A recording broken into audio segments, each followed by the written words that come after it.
Pemerintah Provinsi DKI Jakarta memperpanjang pembatasan sosial berskala besar hingga 11 Oktober. Wakil Gubernur DKI Jakarta Riza Patria mengatakan perpanjangan ditetapkan karena masih ada potensi terjadinya kenaikan jumlah kasus positif COVID-19 jika pelonggaran PSBB dilakukan. Meski demikian, ia menyebut sudah terlihat pelandaian kasus pada tahap awal diberlakukannya kebijakan ini. Dalam 12 hari pertama pada September, peningkatan jumlah kasus aktif harian mencapai 49%. Namun saat rem darurat ditarik, penambahan jumlah kasus aktif melandai hingga 12%. Selain itu, dalam parameter angka reproduksi virus atau RT menunjukkan angka 1,10 atau lebih baik dibanding awal September yang berada pada angka 1,14. Riza berharap ada sinergitas kebijakan dengan daerah penyangga ibu kota. Ya, beberapa daerah di sekitar Jakarta sudah mengambil beberapa kebijakan yang mengikuti daripada kebijakan DKI Jakarta. Tentu kami sangat bersyukur dan terima kasih atas pengertian pemahaman, sekalipun mungkin bentuknya beda, tapi mulai ada pengetatan. Ya, harapan kami daerah-daerah lain juga bisa bersinergi positif.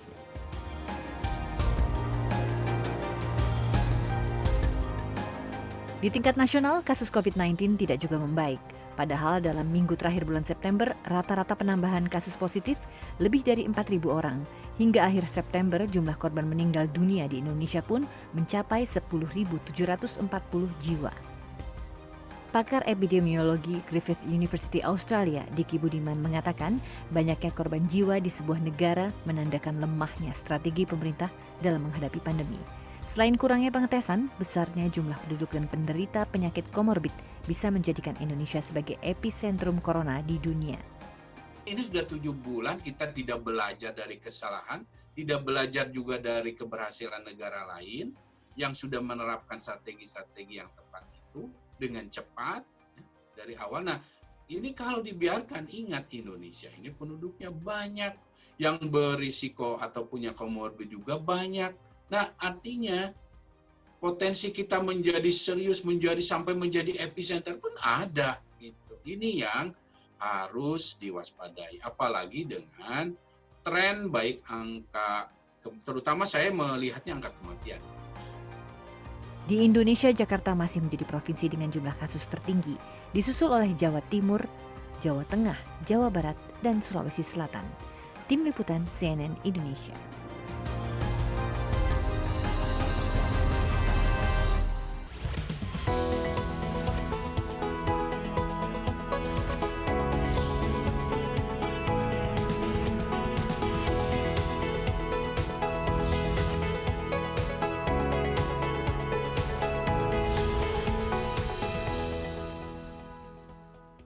Insight with Desi Anwar bertemu kembali dengan Kepala BNPB dan juga Ketua dari Satgas Penanganan COVID, Doni Monardo. Pak Doni, saya ingin melakukan evaluasi juga ya terhadap kebijakan yang diterapkan selama 6 bulan ini. Kita ingat bahwa kita ada PSBB kan, sekarang sudah masuki yang disebut mengadaptasi dengan pola hidup normal. Kita harapkan PSBB itu untuk kurvanya supaya flat sehingga menurun ya. Nah, sementara kalau di tempat lain kan sudah masuk ke second wave, kita first wave-nya itu masih belum berakhir, itu pertama. Tapi kemudian dilonggarkan, kita masuk ke transisi, adaptasi pola hidup baru dengan harapan juga perekonomiannya kita ingin meningkatkan pada kuartal ketiga dan keempat sebagai kunci supaya Indonesia tidak semakin terpuruk, perekonomiannya tidak masuk ke dalam resesi karena kuartal kedua kita sudah masuk ke minus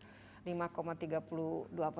Mungkin Pak Doni, adakah semacam mungkin penyesalan atau evaluasi terhadap mungkin kita terlalu cepat melonggarkan, memasuki masa transisi itu, apalagi kluster-kluster yang timbul itu lebih banyak di klaster perkantoran atau klaster-klaster di tempat wisata, dan juga lebih banyak orang sekarang berkerumun untuk berbagai macam alasan ya, karena istilahnya sudah memasuki normal, tapi interpretasi dari normalnya itu kembali to back to business as usual. Ini gimana Pak Doni? Karena yang kita harapkan ya itu kan, kurva flat atau menurun, yang kita ada setelah PSBB justru semakin meningkat. Baik, Mbak Desi. Jadi begini, sejak diterapkannya Kepres tentang kedaruratan kesehatan masyarakat, maka yang berlaku itu adalah Undang-Undang Kekarantinaan, ya, Undang-Undang Nomor 6 Tahun 2018. Ya. Nah, dalam undang-undang itu diatur, ya, tentang ketentuan, ada PSBB, ada ada karantina wilayah, ya, ada karantina rumah sakit dan sebagainya. Nah, intinya adalah sampai hari ini kita masih berada dalam koridor Undang-Undang Kekarantinaan Kesehatan, belum ada pencabutan. Nah, kemudian sama juga status bencana nasional non alam, ya. Sampai sekarang belum ada perubahan.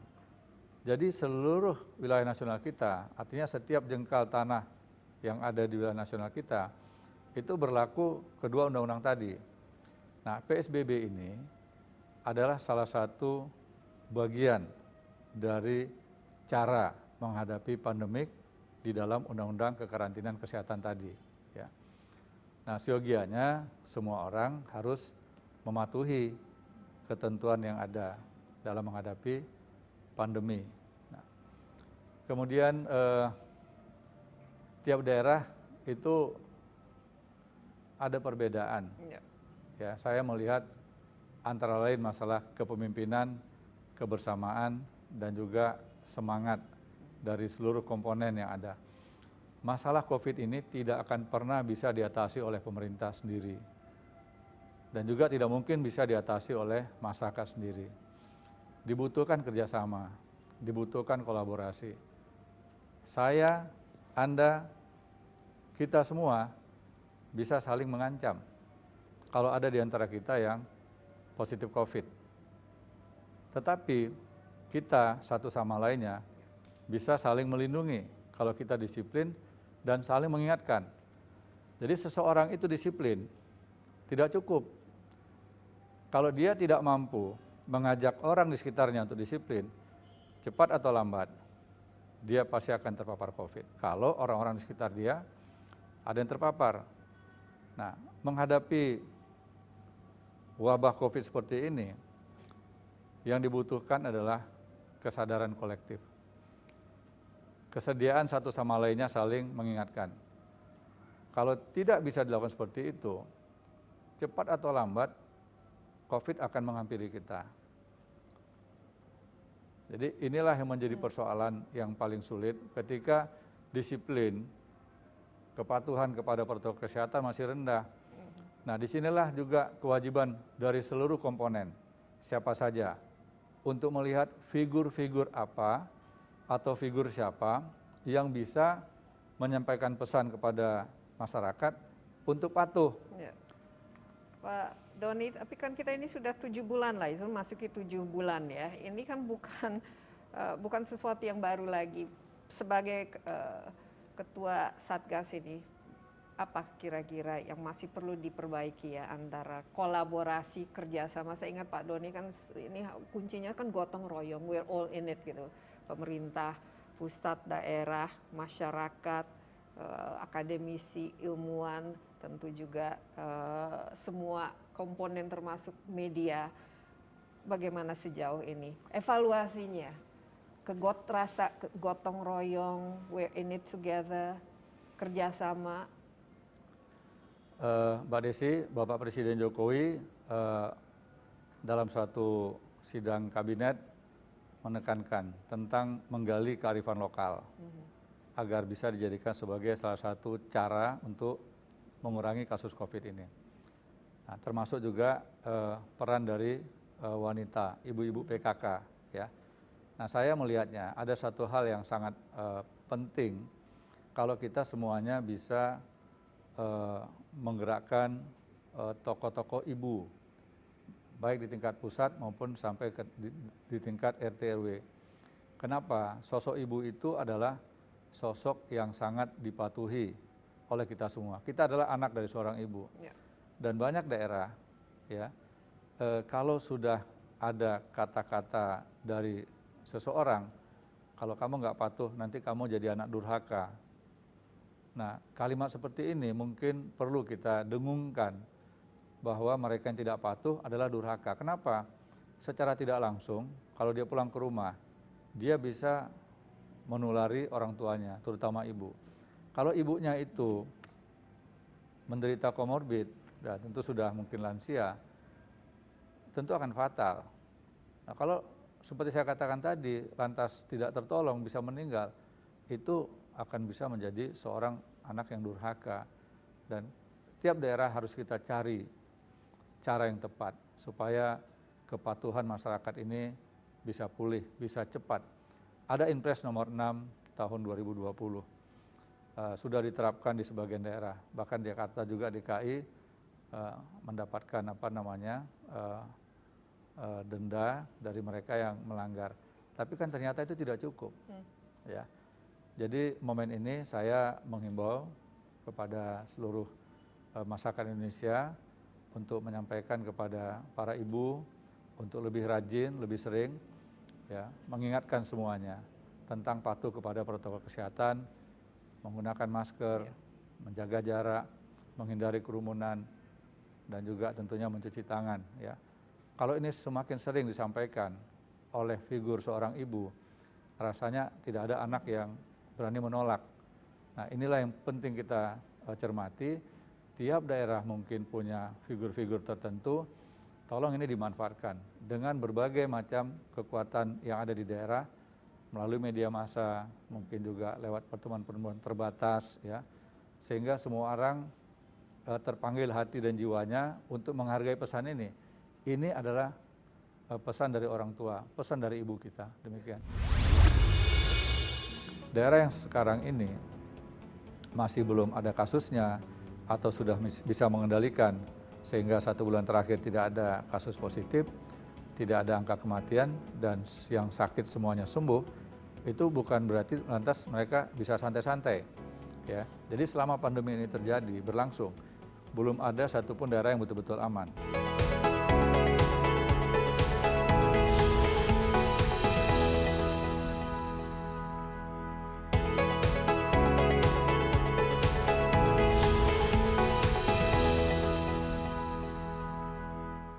Iya, jadi Pak Doni selama hampir 7 bulan ini ya masih komunikasi, sosialisasi, edukasi ini penting dan merasa masih kurang. Tapi Pak Doni sendiri sebagai Ketua Satgas, bagaimana merasa cukup efektif dalam melakukan pekerjaannya untuk bekerja sama dan juga kalau awal-awal kan itu Pak Doni langsung di bawah Presiden, sekarang kan di bawah Komite Penanganan COVID.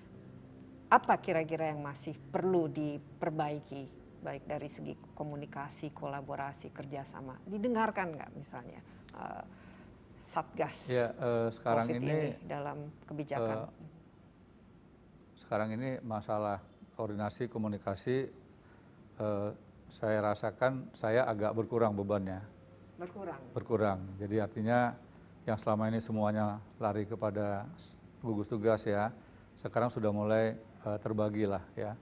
Masalah koordinasi dengan kementerian lembaga sudah ada Pak Erick Thohir ya, yang juga ikut turun langsung bertemu dengan sejumlah tokoh. Kemudian untuk urusan kebijakan sudah ada Menko Perekonomian yang menyusun program untuk mengatur masalah kebijakan. Nah, saya sendiri merasa juga sangat nyaman karena sebagian tugas ini sudah ada yang menangani. Kalau dulu kan semuanya diarahkan kemari. Dan saya juga kasihan dengan para staf saya yang bekerja tanpa henti 24 jam, bahkan kami harus tidur di kantor selama 3 bulan pertama. Nah, dengan adanya komite dan juga ada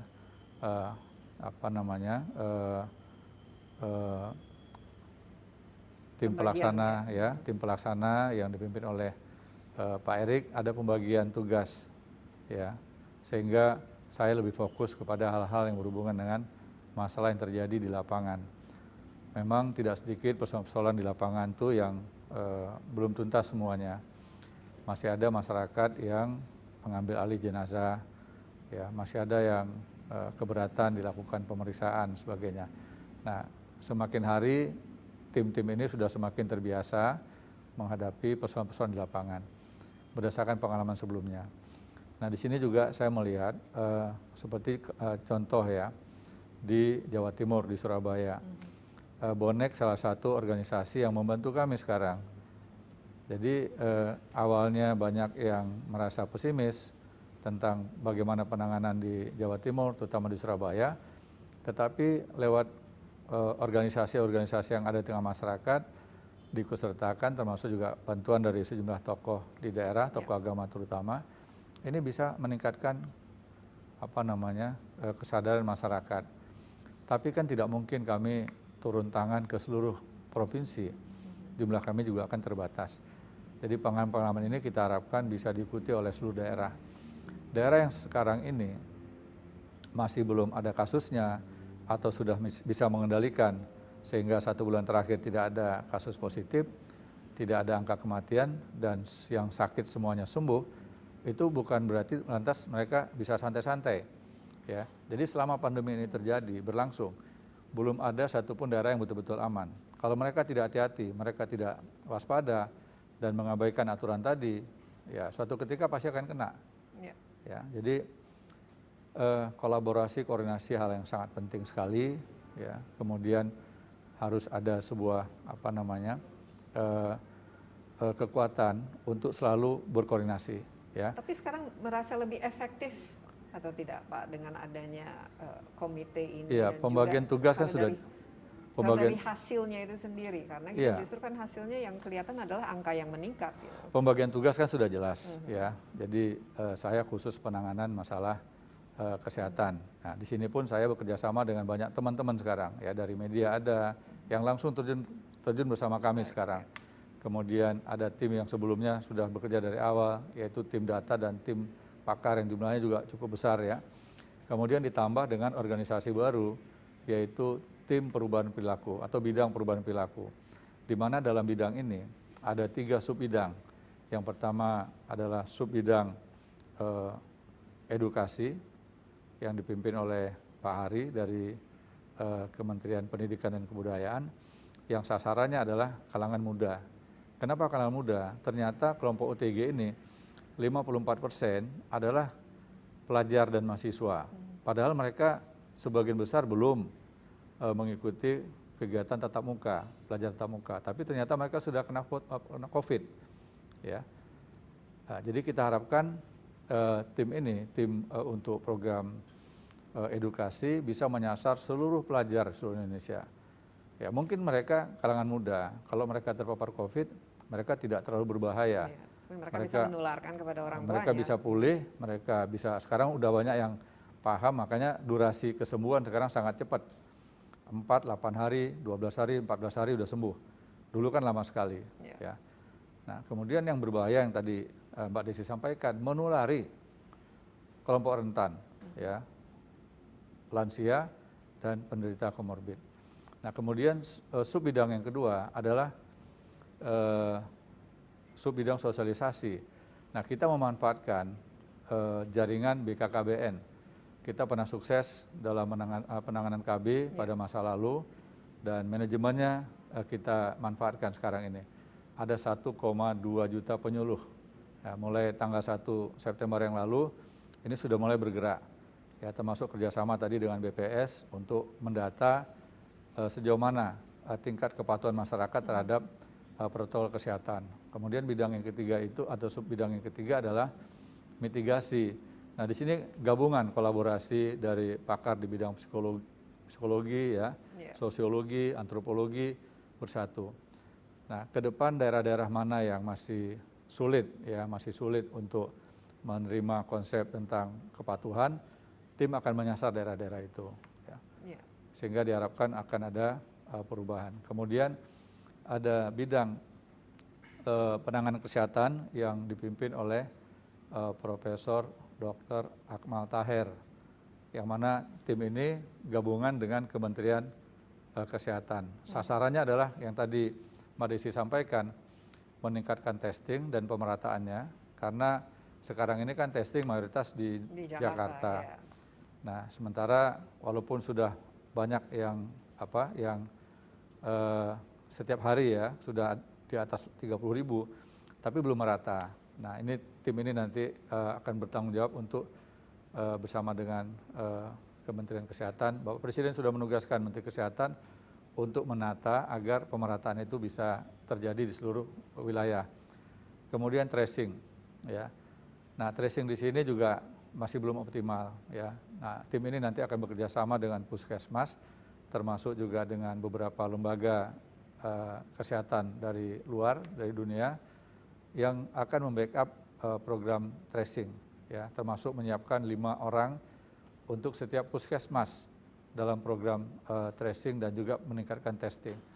Kemudian masalah isolasi dan treatment, ya tentu kita harus tingkatkan kapasitasnya. Kita ini seperti berperang, dan kalau kita mau belajar dengan teorinya Sun Tzu, sebenarnya untuk menghadapi COVID ini bukanlah sesuatu yang sangat sulit, ya. Ya. Kenali dirimu, kenali musuhmu, kenali medan perangmu. 1000 kali kau berperang, 1000 kali kau akan menang.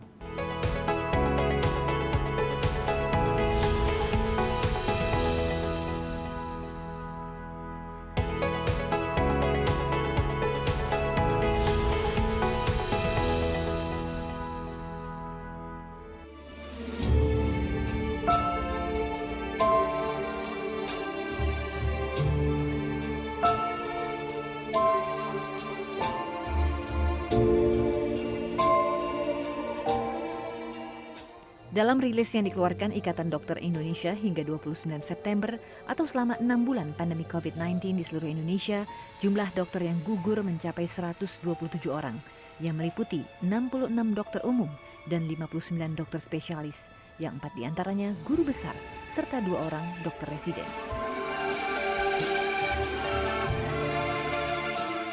Sementara itu, provinsi dengan jumlah dokter yang meninggal akibat COVID-19 terbanyak adalah Jawa Timur, yaitu 31 orang, kemudian disusul Sumatera Utara, 21 orang, DKI Jakarta 17 orang, dan Jawa Barat 11 dokter. Di samping itu, tenaga kesehatan lain terus menjadi korban. Per 29 September, tercatat 92 perawat meninggal akibat COVID-19. Ketua Tim Protokol dan Tim Mitigasi ID Eka Ginanjar menyebut tingginya angka kematian dokter terjadi karena banyaknya warga yang belum mematuhi protokol kesehatan dan tidak memahami pedoman adaptasi kehidupan baru sehingga klaster penularan terus terbentuk. Di Indonesia cukup tinggi angka kematian tenaga kesehatan. Ini adalah suatu fenomena yang luar biasa yang melanda negeri kita. Bahwa tenaga kesehatan atau petugas kesehatan adalah garda terdepan dalam pemberi pelayanan kesehatan. Tapi kalaupun kita sepakat mereka adalah benteng terakhir di negeri ini dalam rangka kedaruratan kesehatan masyarakat untuk melayani masyarakat yang terkena pandemi COVID. Jangan sampai benteng terakhir ini jebol.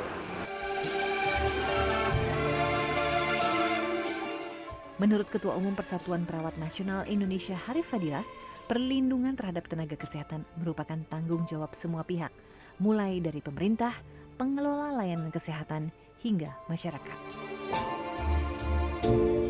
Pasien-pasien yang positif atau meninggal karena COVID-19 juga semakin bertambah banyak. Layanan kesehatan lama-kelamaan tidak bisa mampu menampung pasien-pasien COVID-19 ini. Untuk itu, lebih baik kita mencegah dengan selalu melaksanakan 3M.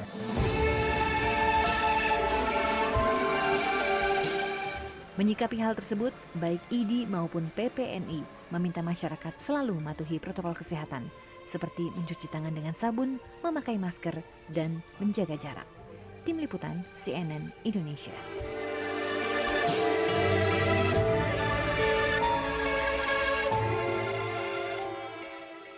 Jadi Pak Doni sendiri merasa bahwa ini merupakan salah satu kunci ya dari keberhasilan menangani COVID di Indonesia ini, meningkatkan kesadaran masyarakat untuk menggunakan masker, menjaga jarak, dan juga untuk tidak melakukan kerumunan ya. Ya, kita dulu kan Mbak Desi pernah saya sampaikan, kita ini seperti berperang. Dan kalau kita mau belajar dengan teorinya Sun Tzu, sebenarnya untuk menghadapi COVID ini bukanlah sesuatu yang sangat sulit ya. Ya. Kenali dirimu, kenali musuhmu, kenali medan perangmu. 1000 kali kau berperang, 1000 kali kau akan menang. Nah sekarang COVID ini siapa yang bawa, jenis makhluk apa. Dulu kita kenal flu burung, ada flu babi, yang bawa kan hewan. Kalau ini manusianya. Kalau ini manusia. Nah, supaya kita tidak terpapar COVID, maka kita harus menghindari satu sama lainnya. Tapi kan kenyataannya tidak semua orang bisa memahami hal itu. Sulit sekali menjelaskannya, dan menjelaskannya tidak terlalu sulit. Tetapi melaksanakannya itu tidak semua orang bisa melakukannya dengan mudah. Ya. Nah, ini yang harus kita sampaikan kepada banyak pihak, bahwa kalau kita ingin terhindar dari ancaman COVID, yang pertama ya tentu harus jaga jarak, ya, jarak satu sama lainnya dimanapun juga itu harus memperhatikan jaga jarak. Buktinya apa? 7% masyarakat yang sekarang ada di rumah sakit darurat Wisma Atlet itu memberikan sebuah data yang kami peroleh, 7% pasien yang ada di Wisma Atlet itu adalah masyarakat yang tidak pernah keluar rumah, 7%. Tetapi mereka terpapar COVID. Karena anggota keluarganya yang membawanya. Nah, tentu akan ada pertanyaan, siapa yang menulari COVID kepada anggota keluarga di rumah? Padahal di antara anggota keluarga di rumah tidak ada yang sakit. Belakangan baru ketahuan ada yang bergejala ringan. Artinya kita ya, terutama kalangan muda, yang aktivitasnya sangat tinggi di luar, berpotensi menjadi pembawa virus di tengah keluarganya. Nah, kalau seandainya di tengah keluarga itu ada kelompok rentan, ya, ada lansia dan ada yang menderita komorbid, maka konsekuensinya akan terinfeksi, kemudian sakit ringan, sakit sedang, sakit berat, kritis. Bahkan bisa mengakibatkan meninggal dunia. Siapa yang salah? Nah, inilah perasaan bersalah itu harus selalu tertanam di tengah-tengah kita semua sekarang ini. Bahwa secara tidak langsung sebenarnya kita bisa menjadi silent killer. Kita bisa menjadi pembunuh potensial. Kepada siapa? Kepada keluarga kita. Nah, kalau sudah keluarga kita jadi korban, kalau sakit diobati sembuh, alhamdulillah. Tapi kalau sakit lantas tidak bisa terobati dan wafat, yang nyesal siapa? Daripada menyesal di kemudian hari, kehilangan orang-orang yang kita sayangi, maka sekarang ini sebelum betul-betul ada sebuah kepastian kapan vaksin berhasil sukses ya diberikan kepada kita semua, termasuk obat-obatan, kita harus bersabar, kita harus menahan diri. Sampai kapan? Nah, inilah emosi kita sekarang diuji ya oleh alam, oleh Tuhan Yang Maha Kuasa, untuk kita mampu menjaga stamina dengan baik. Jadi kuncinya, karena ini merupakan virus, adalah pada diri kita sendiri, harus tetap menjaga kedisiplinan ya untuk memproteksi apalagi keluarga yang rentan, dan jaga jarak, menggunakan masker, mencuci tangan, menghindari kerumunan. Ini saya rasa pesan yang harus terus-menerus disampaikan sehingga betul-betul merupakan bagian dari yang apa kita lakukan. Kita sekarang kan selalu tes tiap minggu, ketemu orang tes itu, tapi bisa kita mendapatkan COVID ini kapan saja dan di mana saja, itu masalahnya kan Pak. Nah, satu pengalaman Mbak Desi, saya di sini menerima orang setiap hari itu tidak kurang dari 7 kali pertemuan. Bahkan pernah satu hari itu 11 kali pertemuan dengan orang yang berbeda. Nah, kalau saya tidak hati-hati, maka bisa-bisa saya kena COVID juga. Dan saya tidak mungkin menolak orang yang datang ke tempat saya. Apalagi mereka datang dari daerah, dari luar kota, udah sekian lama menunggu untuk mengurus beberapa persoalan yang berhubungan dengan COVID, dengan masalah kebencanaan. Dan ternyata setelah mereka kembali, saya baru dapat kabar bahwa mereka ada yang positif COVID. Tapi karena di sini aturan protokol kesehatannya ketat, maka ya kita alhamdulillah sampai sekarang masih bertahan. Nah, sejak adanya rapid test swab antigen yang tadi Mbak Desi juga merasakan ya. Nah, itu kita lihat akurasinya jauh lebih bagus dibandingkan rapid test antibody yang menggunakan metode pemeriksaan darah. Kalau ini kan yang diperiksa adalah kita punya darah kan, air liur ya, kerongkongan ya. Nah, ternyata akurasinya bagus. Nah, mereka yang mau masuk ke ke BNPB, ke ruang saya, ya sekarang harus kita proteksi betul, karena kalau saya selaku kepala Satgas tertular COVID kan jadi kurang bagus ya. Jadi saya minta maaf kepada teman-teman yang datang kemarin harus dilakukan swab semata-mata untuk proteksi. Jadi kita menganggap diri kita itu seolah terancam gitu. Nah kalau kita sudah merasa diri kita seolah terancam, maka kita harus memproteksinya, Seolah harus terancam menjaga. dan seolah kita bisa mengancam orang lain juga karena Nah, kita pun bisa mengancam orang lain. Jadi sekali lagi Mbak Desi, masalah ini adalah masalah yang sebenarnya bisa kita atasi dengan baik kalau kita mengetahui cara mengatasinya. Tetapi kalau kita lalai, kita anggap enteng, nah disitulah proses terjadinya transmisi. Nah, secara keseluruhan ini jadi istilahnya APD, hazmat, obat-obatan dan lain sebagainya sudah kalau terjadi misalnya lonjakan lebih tinggi lagi ataupun second wave dan lain sebagainya, Pak Doni cukup confident bahwa kita dengan jumlah tenaga medis yang sangat terbatas ini Indonesia masih bisa ya menanganinya, karena ya kesan dunia lah seolah-olah Indonesia tuh perlu dihindari sekarang karena penanganannya itu tidak sangat mengkhawatirkan gitu.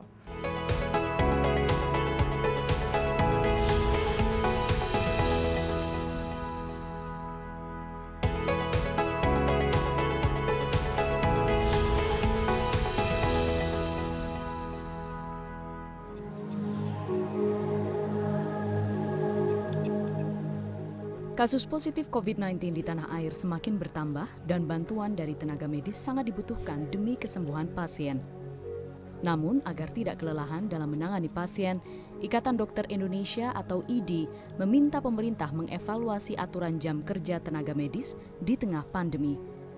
Ketua Satgas COVID-19 IDI, Zubairi Jurban menilai, waktu kerja 40 jam selama sepekan bagi dokter di tengah pandemi terlalu berat dan meminta jam kerja menjadi maksimal 35 jam dalam sepekan. Serta adanya pembagian 4 hingga 5 shift dalam satu hari. Pada masa pandemi 40 jam masih terlalu berat untuk tenaga medik, jadi harusnya dikurangi 35 jam misalnya. Kemudian shiftnya nggak boleh terlalu lama ada di ruang COVID, jadi shiftnya nggak boleh untuk yang terkait COVID langsung, tidak boleh seperti dulu hanya 3 shift dalam sehari. Saya kira memang harusnya dibuat 4 sampai 5 shift pergantiannya setiap hari. Kepala Bidang Koordinator Relawan Medis Satgas COVID-19 Joseph F. William juga mengakui saat ini para tenaga kesehatan di lapangan sudah mulai keletihan dan kewalahan menghadapi jumlah pasien positif COVID-19 yang terus bertambah. Cuman pertanyaannya nih nanti kita sampai kapan kita masih tahan ini? Dan kalau misalnya sudah sistem kesehatan ini ambruk, nah ini yang jadi masalah. Jadi mohon bantuan daripada masyarakat untuk sama-sama kita bekerja sama, patuhi protokol kesehatan, hindarkan untuk berkumpul, jaga jarak, cuci tangan, pakai masker, itu ya selalu. Sebelumnya, hasil penelitian Fakultas Kedokteran Universitas Indonesia pada 4 September lalu menunjukkan 83% tenaga kesehatan di Indonesia selama pandemi COVID-19 mengalami burnout syndrome atau keletihan mental, skala sedang hingga berat.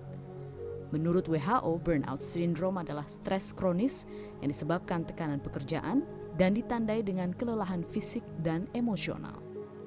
Ikatan Dokter Indonesia mengatakan pentingnya dukungan psikososial atau perhatian serta penghargaan terhadap kinerja para tenaga kesehatan dalam menangani pasien COVID-19. Tim Liputan CNN Indonesia.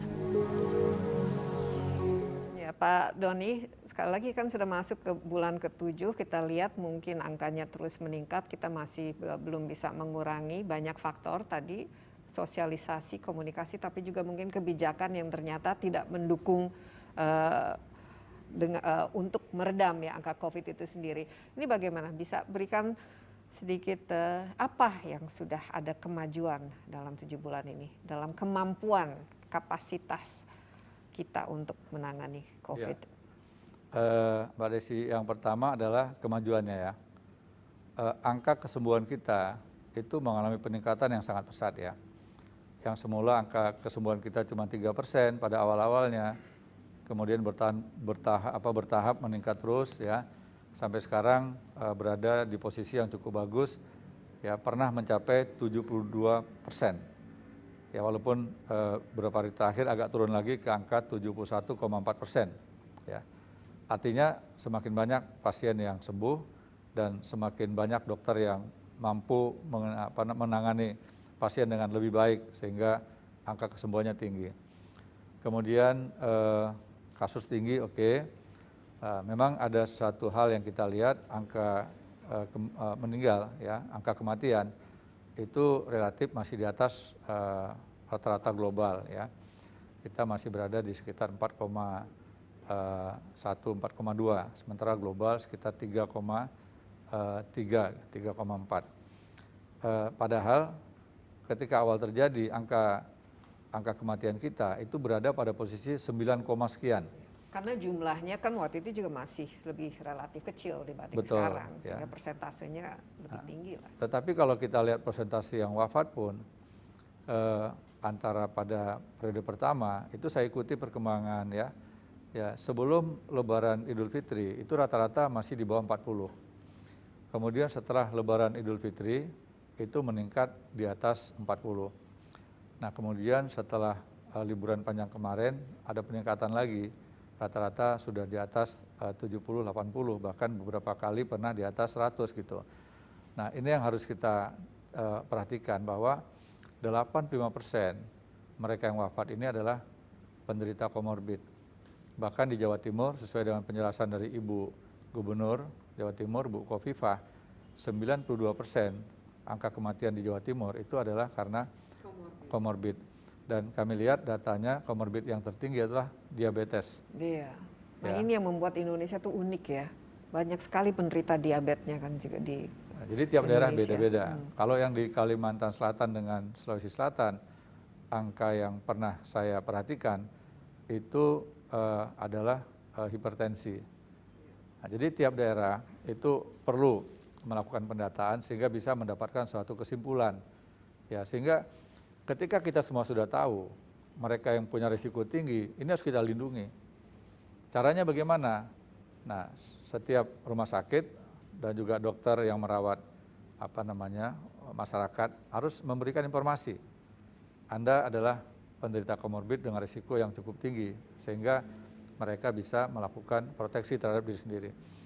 Demikian juga para pimpinan di sejumlah lembaga, kantor-kantor. Ya, harus lebih perhatian, harus lebih memperhatikan kepada keselamatan karyawannya.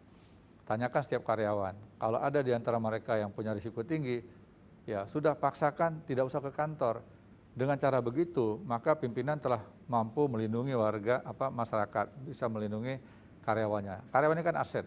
Nah, secara keseluruhan ini jadi istilahnya APD, hazmat, obat-obatan dan lain sebagainya sudah kalau terjadi misalnya lonjakan lebih tinggi lagi ataupun second wave dan lain sebagainya, Pak Doni cukup confident bahwa kita dengan jumlah tenaga medis yang sangat terbatas ini Indonesia masih bisa ya menanganinya, karena ya kesan dunia lah seolah-olah Indonesia tuh perlu dihindari sekarang karena penanganannya itu tidak sangat mengkhawatirkan gitu. Obat-obatan yang tahu persis Bapak Menteri ya, mungkin saya nanti takut keliru. Yang jelas sejauh ini belum ada keluhan kepada kami. Ya, mudah-mudahan bisa tertangani. Kemudian kesan ya, sekali lagi ini adalah perang opini juga. Dan kita jangan sampai termakan oleh opini yang dibentuk. Saya melihat beberapa video yang beredar di grup-grup WhatsApp dan juga dikirimkan ke saya, adanya negara-negara tertentu yang katanya itu bebas dari COVID. Ternyata faktanya ketika ada warga negara kita yang pulang dari negara tersebut, jumlah yang kena COVID juga banyak. Nah, jadi ini juga harus kita ingatkan, marilah kita bersatu. Ya, untuk menghadapi COVID ini kita tidak boleh termakan oleh isu-isu yang mempengaruhi kekompakan kita dalam berbangsa dan bernegara. Kompak saja atau bersatu saja, kita belum tentu bisa berhasil mengatasi COVID, apalagi kalau kita tidak bersatu. Ya, jadi kuncinya itu ya, kita harus tetap gotong royong, sosialisasi, komunikasi itu semua harus dijalankan dan yang lebih penting lagi tidak membuat masyarakat itu semakin bingung ya. Interpretasi Pak Doni terhadap kata-kata new normal, adaptasi kebiasaan baru ini apa sebenarnya? Kalau saya mengatakan ini bagian daripada upaya untuk merubah perilaku. Kalau kita tidak mampu untuk melakukan perubahan perilaku, ya sampai kapanpun tidak akan bisa, sangat sulit. Nah, kalau kita semua bisa bergerak secara paralel, ya, pusat, daerah, tokoh-tokoh semua masyarakat, yang dari awal kami menerapkan suatu konsep kolaborasi pentahelix berbasis komunitas, seluruhnya ada di situ. Ya, Satgas ini adalah representasi dari pentahelix, semua unsur ada di sini sekarang. Ya, sebut saja dari kalangan agama ada, dari akademisi ada, dari peneliti ada, ya, bahkan dari media juga ada. Banyak teman-teman lainnya yang bergabung di Satgas ini. Jadi sekali lagi kebersamaan menjadi kunci utama kita untuk menghadapi COVID. Ya, saya mengulangi lagi, bersatu saja belum tentu kita berhasil menangani COVID, apalagi kalau kita tidak bersatu. Ya, tidak ada negara yang sampai sekarang betul-betul siap. Ya, negara dengan ekonomi terkuat di dunia, dengan sistem kesehatan terbaik di dunia, dengan dokter-dokter yang jumlahnya juga sangat fantastik, ya, dengan rasio antara penduduk dengan dokter, ternyata juga kan tidak mampu. Angka kematiannya juga jauh lebih tinggi. Jadi sekali lagi kita semua harus percaya diri, kita semua harus yakin. Apapun kebijakan yang dikeluarkan oleh pemerintah pasti sudah melalui pertimbangan-pertimbangan.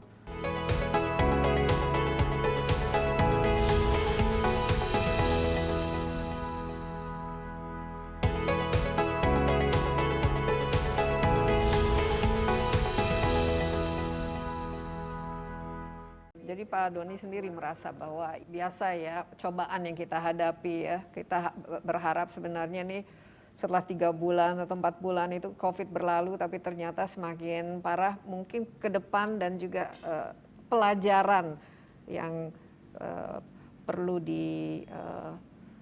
diperbaiki lah untuk ke depannya supaya tidak diulangi lagi kalau ada kesalahan ya. Apa yang didapatkan Pak Doni selama 7 bulan ini, selain tentu saja pentingnya melakukan komunikasi, sosialisasi dan edukasi yang jauh lebih gencar lagi terhadap masyarakat, apa mungkin yang kira-kira perlu sekali diperbaiki? Kepedulian yang lebih tinggi. Kepedulian yang ya, lebih tinggi. Untuk kenali ancamannya, siapkan strateginya, ketahui masalahnya, carikan solusinya. Jadi setiap persoalan yang ada itu harus diketahui dulu masalahnya seperti apa, kemudian dicarikan solusinya. Kemudian dalam proses pengambilan keputusan, dalam kondisi seperti sekarang ini, ya harus melibatkan banyak pihak, ya, banyak pihak, pakar, terutama pakar di bidang epidemiologis, pakar di bidang kesehatan masyarakat, ya, termasuk juga para antropolog, sosiolog. Jadi keputusan yang dikeluarkan itu harus betul-betul berdasarkan pertimbangan yang matang. Dan yang lebih penting adalah komunikasi publik. Ya, bagaimana menyampaikan pesan yang tetap harus membangun sikap optimis, percaya diri, tetapi juga tidak mengurangi nilai-nilai kewaspadaan. Ya, sehingga setiap langkah-langkah dan penjelasan yang disampaikan itu bisa ditangkap sebagai pesan positif. Ya. Karena kalau bicara tentang masalah kekurangan, ya tidak ada negara yang sampai sekarang betul-betul siap. Ya, negara dengan ekonomi terkuat di dunia, dengan sistem kesehatan terbaik di dunia, dengan dokter-dokter yang jumlahnya juga sangat fantastik, ya, dengan rasio antara penduduk dengan dokter, ternyata juga kan tidak mampu. Angka kematiannya juga jauh lebih tinggi. Jadi sekali lagi kita semua harus percaya diri, kita semua harus yakin. Apapun kebijakan yang dikeluarkan oleh pemerintah pasti sudah melalui pertimbangan-pertimbangan. Nah, demikian juga kita harapkan di tingkat daerah, provinsi, kabupaten, kota, kebijakan-kebijakan diambil itu melibatkan banyak pihak, ya, sehingga sense of involvement-nya, ya, sehingga semua merasa menjadi bagian. Iya. Ya, kita harus lebih banyak lagi melibatkan seluruh pihak, sehingga ketika ada suatu kegiatan, semuanya merasa inilah kita, ya. Bahwa kita ini mampu bekerja sama, bahwa kita bisa mengatasi secara bersama-sama. Belum tahu kapan COVID ini akan berakhir, kerjasama, gotong royong menjadi modal utama kita, dan inilah modal sosial kita yang paling bagus, gotong royong. Iya, gotong royong, modal sosial ya, rasa kepedulian itu, dan juga tentu saja kedisiplinan. Tapi Pak Doni sendiri merasa cukup efektif sebagai pemimpin sampai saat ini, atau ya bicara disiplin, frustrasi jadi, mungkin dalam tidak didengarkan mungkin, atau kurang di ya kalau frustasi tidak ya, tapi kadang-kadang juga timbul rasa ya gimana, saya juga nggak bisa apa-apa. Jadi ya saya cuman ya terima aja. Udah pesan kita sampaikan, tapi tidak semuanya bisa dilaksanakan. Tapi ya saya dengan tim di sini tidak boleh kendor ya, tidak boleh apalagi tidak ketua boleh lengah. Ini Satgas harus hands on kan, harus paling ini ya untuk efektif ya. Ya tetap ya, kita tetap bekerja, hanya kalau dulu kita tidur full di sini nggak pulang ke rumah, sekarang kita bisa pulang pada hari Jumat malam dan kembali lagi hari jadi buat weekend Minggu sore. Itu jadi ada pengaruhnya terhadap kondisi ini, mental dan ya mudah-mudahan enggak, ini pengabdian, ini kehormatan. Baik. Ya, tidak ada perubahan mental, ini sebuah kepercayaan yang luar biasa yang diberikan oleh Presiden selaku kepala negara, dan kami semua di sini tetap bekerja dengan senang hati. Kesehatan tetap dijaga kan Pak Doni? Ya, kesehatan tetap dijaga. Penting sekali nih kesehatan. Betul. Harus imunitas ya. Iya. Tapi kelihatannya bioskop tidak akan terlalu buru-buru dibuka ya ini. Ya, saya salah satu penggemar film ya, apalagi saya dengar katanya November nanti James Bond mulai ini. Tapi karena situasi seperti ini, sekali lagi kita bisa menahan diri. Ya, kita memulai aktivitas itu dengan prakondisi, kemudian timing, ya, kemudian prioritas, ya, lantas koordinasi antara pusat, daerah, dan kementerian lembaga, dan yang terakhir monitoring dan evaluasi.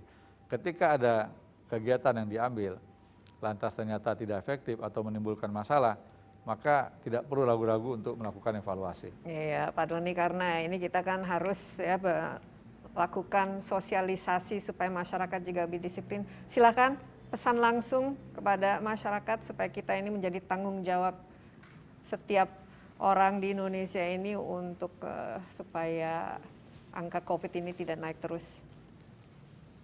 Ya, kepada seluruh masyarakat Indonesia, saya berpesan kita semua harus fokus kepada upaya melakukan perubahan perilaku, ya, dengan cara meningkatkan disiplin, patuh kepada protokol kesehatan. Kemudian tiap daerah juga upayakan mencari figur-figur tertentu yang dapat menyampaikan pesan tersebut kepada masyarakat sehingga masyarakat bisa patuh. Kalau kita patuh dengan ketentuan yang ada, maka saya yakin Indonesia akan bisa tampil sebagai pemenang, Indonesia akan bisa keluar dari krisis ini, dan kita tetap harus menjaga kekuatan bangsa kita, harus selalu kompak, jangan ada yang saling menyalahkan, di mana saja, di pusat dan di daerah, saling melengkapi, saling mendukung, dan satu lagi bahwa kebersamaan ini menjadi kunci bagi kita dalam menghadapi COVID. Baik, terima kasih banyak Pak Doni Monardo. Ini suatu tugas yang sangat berat dan kita juga harapkan Pak Doni tetap sehat untuk bisa melakukannya secara efektif. Dan kita harapkan kalau kita kerjasama, kita serius tapi tetap optimis, dan tentu saja kita disiplin seperti dikatakan oleh Pak Doni, COVID ini suatu hari akan berlalu.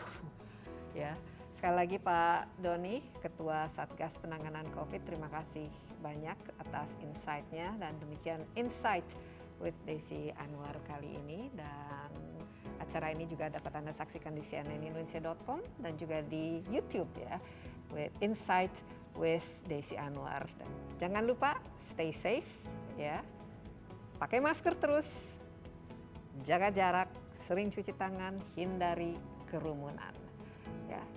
Terima kasih dan bye-bye.